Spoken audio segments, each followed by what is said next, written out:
5ই August আমি কি ইচ্ছে করে পালিয়ে গিয়েছিলাম, নাকি আমাকে তাড়িয়ে দেওয়া হয়েছিল? আমি মনে করি এই সত্যটা আপনাদের সকলে জানা প্রয়োজন। সত্যটা আসলে জানেন কি, 5ই আগস্ট যদি আমি দেশ ত্যাগ না করতাম, ছাত্র জনতা যদি সত্যি গণভবনে প্রবেশ করতে পারত, আর সেখানে যদি আমি অবস্থান করতাম, আজ আপনাদের সামনে যে আমি, সেটাও হয়তো সম্ভব হতো না। তারা আমাকে কখনোই জীবিত রাখতো না, গাদ্দাফিসেও করুণ পরিণতি করত। প্রশ্ন হলো, 5ই আগস্ট কেন হতে হলো? দেখুন, 5ই আগস্ট যদি আমি অনুভবন ত্যাগ নাও করতাম, একটা না একটা সময় ওই বাড়ি থেকে আমাকে চলে যেতেই হতো। 5ই আগস্ট না হলে 5 জানুয়ারি, আর তা না হলে 5 এপ্রিল। 16 বছরে মানুষের মনের মধ্যে জন্ম হওয়া ক্ষোভের বিস্ফোরণ, সেটা আজ হোক কাল হোক হতোই।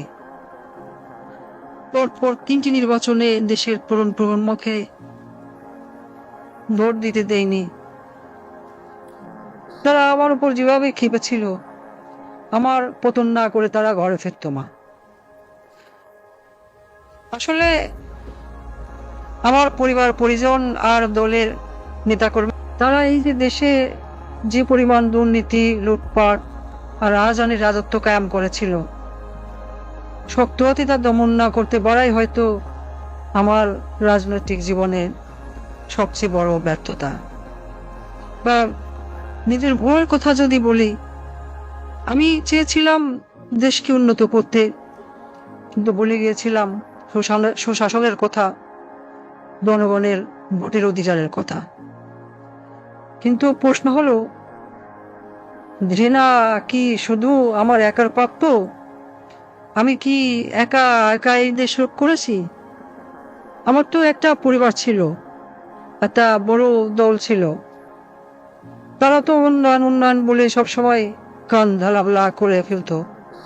তখন কি কেউ আমাকে বলেছিল, আপা উন্নয়ন করেন, কিন্তু ভোটের অধিকারটাও জনগণকে দিয়েন? কেউ বলেছিল? আমি এত বড় ভুল পথে চলে গেলাম, আমার পরিবারের কোনো সদস্য আমাকে কোনদিন একবারের জন্য বলেছিল? কেন?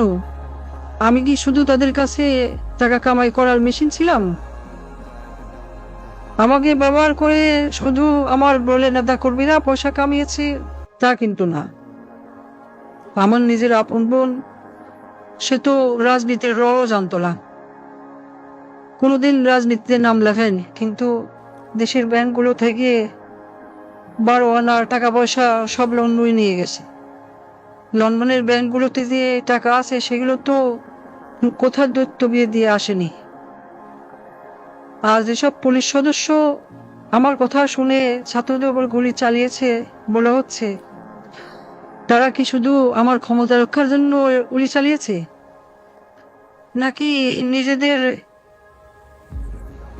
সম্পদ রক্ষার জন্য গুণ খুন চালিয়ে সম্পদ যেভাবে কামাচ্ছিল তা যেন চালাতে পারে,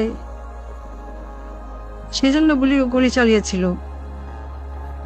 এত এত রক্তপাত তারা করলো, তাদের দিকে থুতু দিচ্ছেন না কেন? ঘৃণা কি শুধু আমার একার প্রাপ্য? কোথায় আসবে নজির? সে তো আমি ক্ষমতায় থাকতেই দেশ থেকে পালিয়েছিল। 50,000 টাকা বেতনের চাকরি করে সে কিভাবে 20,000 কোটি টাকা কামিয়েছে? হ্যাঁ, আমার ব্যর্থতা, আমার ক্ষমতা ব্যবহার করেই তো এরা এত সম্পদের মালিক হয়েছে। দেওয়ার প্রশ্ন, যত সব ঘৃণা, সব কি আমার একারই প্রাপ্য? সবকিছুর জন্য যেন আমি একাই দায়ী, এই প্রশ্ন আমি রেখে যাচ্ছি।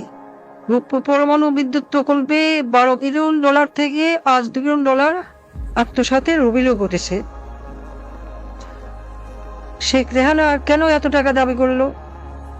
সে রাজনীতি করবে না, কোনো অপকর্মের ভাগ নেবে না, কিন্তু প্রকল্পে প্রকল্পে সাদাবাজি করলো, দেশের ব্যাংকগুলি লুট করলো। কিছু বললেই বলে বাপ তো তোর একার না, শেখ মুজিব আমারও বাপ। আমি বলি দেশ লুট করা বাপের গোদ তুলি না। এই দেশে হয়তো এমন মানুষই বেশি ছিল যারা আমাকে ভালোবাসে নাই, ঘৃণা করেছে, কিন্তু আমার বাবাকে তো ভালোবাসতো। আমার দুঃশাসনে অতিষ্ঠ হয়ে আজ মানুষ আমার বাবা শেখ মুজিবকে নিয়ে কটূক্তি করছে, গালাগালি করছে। কিন্তু একটা আজব বিষয় শুনুন, আমি যে এত বড় ভুল পথে চলে গেলাম, আমার পরিবারের কোনো সদস্য, আমার মেয়ে, আমার ছেলে কোনোদিনও একবারের জন্য বলেনি। তারা আমাকে ব্যবহার করে শুধু টাকা পয়সা কামিয়ে গেল। আমার আপন বোন, সেও কিন্তু সেই পথেই হাঁটলো। সে কি কখনো আমার বাবার সম্মানের কথা ভেবেছিল? বঙ্গবন্ধু তো তারও পিতা ছিল। সে কি করলো? কিছুদিন আগেও আমাকে নেত্রী বলে রাখতো, আজ ডাকে খুনি। আমি জানি এই তকমা আমার প্রাপ্য, কারণ আমি যা করেছি তা কখনোই ক্ষমার যোগ্য অপরাধ না। রাতে যখন ঘুমোতে যাই, আমার দিনগুলো আর রাতগুলো এখন একই রকম। আমি জানি না ঘুমাতে কেমন লাগে, জানি না শান্তি কাকে বলে। আমার ঘরে প্রতিদিনই এখন মানুষ আসে, আমার চারপাশে দাঁড়িয়ে থাকে। আমি জানি না তারা মৃত নাকি জীবিত। আমি আয়নার দিকে তাকাই, কিন্তু নিজের চেহারা দেখতে পাই না। দেখি রক্তমাখা হাত, পা, মাথা। আমি চিৎকার করে বলি, আমি তো দেশ বাঁচাতে চেয়েছিলাম, কিন্তু সেই কণ্ঠগুলো আমার কথা শোনে না। তারা আমাকে বারবার প্রশ্ন করে, আমাকে কেন মারলেন? আমার মায়ের কাছে ফিরিয়ে দিন। আমি ক্ষমা চাই না। আমার মতো নরপিশাচের কোনো ক্ষমা হয় না। আমি এক পাপী, আমি এক মহাখনি। আজ আমি মতিউর রহমান রেন্টুর সাথে গোলা মিলিয়ে বলতে চাই, আমার ফাঁসি চাই। আমি চাই রাস্তার মোড়ে আমাকে প্রকাশ্যে ফাঁসি কাস্টে ঝুলিয়ে হত্যা করা হোক, এ জাতিকে পাপ মুক্ত করা হোক। জয় বাংলা, জয় বঙ্গবন্ধু।